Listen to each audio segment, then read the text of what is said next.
बे असर हो गए सब हरफे नवा तेरे बाद, क्या कहें दिल का जो अहवाल हुआ तेरे बाद। तू भी देखे तो ज़रा देर को पहचान न पाए, ऐसी बदली कूचे की फ़ज़ा तेरे बाद। हर समत तेरे नाम के कतबे सजा दिए, लेकिन तेरे जो ख्वाब थे यकसर भुला दिए। बिस्मिल्लाहिर्रहमानिर्रहीम। अस्सलामु अलैकुम। कायद-ए-आज़म मोहम्मद अली जिन्ना की ज़िंदगी के दिलचस्प और सबक आमोज़ वाक़यात में साल है 1917। इस साल मौसम गर्मा का कुछ वक्त कायद ने दार्जिलिंग पहाड़ी पर गुजारा। अक्टूबर के महीने में होम रूल लीग के इजलास इलाहाबाद में तकरीर की। 19 अप्रैल 1918 को बेगम रत्ती से शादी की। ये पारसी नौजवान खातून थी जिन्होंने शादी से एक दिन कबल इस्लाम कबूल किया था। 10 जून को बम्बई वार कॉन्फ्रेंस में बम्बई के गवर्नर लॉर्ड वेलिंगटन से तकरार की। 17 जून को वेलिंगटन की कार्रवाइयों और होम रूल लीग के अरकान की मुबैना तौहीन के खिलाफ एहतजाज किया और वेलिंगटन के एजाज़ में जो अलविदाई पार्टी दी जाने वाली थी उसको रोका। मिस्टर और मिसेस जिन्ना इस मुजाहरे में पुलिस की ज़्यादतियों का निशाना बने। 11 दिसंबर को उन्होंने बम्बई की तारीख में रेड लेटर डे मुबारक मसाउद्दीन करार दिया। इन खिदमात के एतराफ़ में जो बिशिंदगान बरअज़ीम की सरबलंदी के सिलसिले में उन्होंने अंजाम दी, बम्बई में जिन्ना पब्लिक हॉल तामीर किया गया। उन्होंने मॉन्टेगो जेम्स फोर्ड स्कीम पर तनकीद की। वज़ीर हिंद हिंदुस्तान आया और वासराय के साथ मिस्टर जिन्ना से मुलाकात की।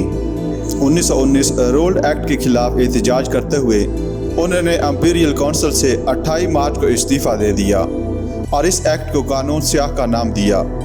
15 अगस्त को उनके यहाँ एक बच्ची पैदा हुई जिसका नाम उन्होंने दीना रखा। ऑल इंडिया मुस्लिम लीग के इजलास अमृतसर मुनक्कदा 29 दिसंबर में शिरकत की। वो इस इजलास के सदर मुंतखब हुए। 1920 ऑल इंडिया मुस्लिम लीग के गैर मामूली इजलास कलकत्ता की 7 सितंबर को सदारत की। जो 20 इनके पहलुओं में आवेज़ान थे, इन पर यह मरकूम था, अपने दीन से सदाकत बरतो, आज़ादी इंसान का पैदाइशी हक है। यही साल है जिसमें उन्होंने ऑल इंडिया कांग्रेस को हमेशा के लिए खैरबाद कहा। 1923 नवंबर में बिला मुकाबला मरकज़ी असम्बली की मेंबरशिप के लिए मुंतखब हुए। 25 मई 1924 को मायाद सदारत ख़त्म होने पर वो मज़ीद 3 साल के लिए मुस्लिम लीग पार्टी के सदर मुंतखब किए गए। मुस्लिम लीग का इजलास लाहौर में अपना खुतबा सदारत दिया। 1925 मुस्लिम लीग के इजलास अलीगढ़ में पार्टी के सदर की हैसियत से 30-31 दिसंबर को शरीक हुए। 1926 नवंबर में मरकज़ी असम्बली की मेंबरशिप के लिए बिला मुकाबला मुंतखब हुए। 1928 मुस्लिम लीग के इजलास कलकत्ता से 1 जनवरी को खिताब किया और ऐलान किया कि बरतानवी हुकूमत के खिलाफ यह दस्तूरी ऐलान जंग है क्योंकि मुसलमानों के लिए मसावी हिस्सादारी से इनकार किया गया है। जलियांवाला बाग जिस्मानी कसाबी थी और साइमन कमीशन हमारी रूह को ज़िबा करने की तदबीर है। हम मुसलमानों के हकूक़ के लिए जदोजहद जारी रखेंगे। मिस्टर मोहम्मद अली जिन्ना और इनके करीबी रफ़ीक मौलाना मोहम्मद अली जौहर दोनों यूरोप में थे। इस साल में नेहरू रिपोर्ट इनको बाहर ही भेजी गई।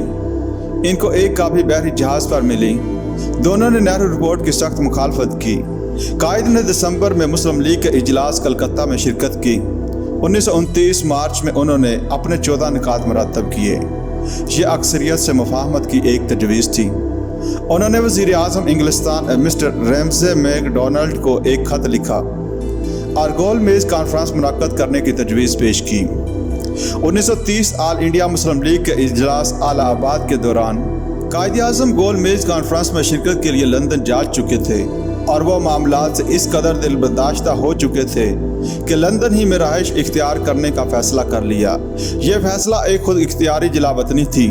उन्होंने लंदन में एक घर भी खरीद लिया और प्रीवी काउंसिल में बैरिस्टर की हैसियत से प्रैक्टिस भी शुरू कर दी।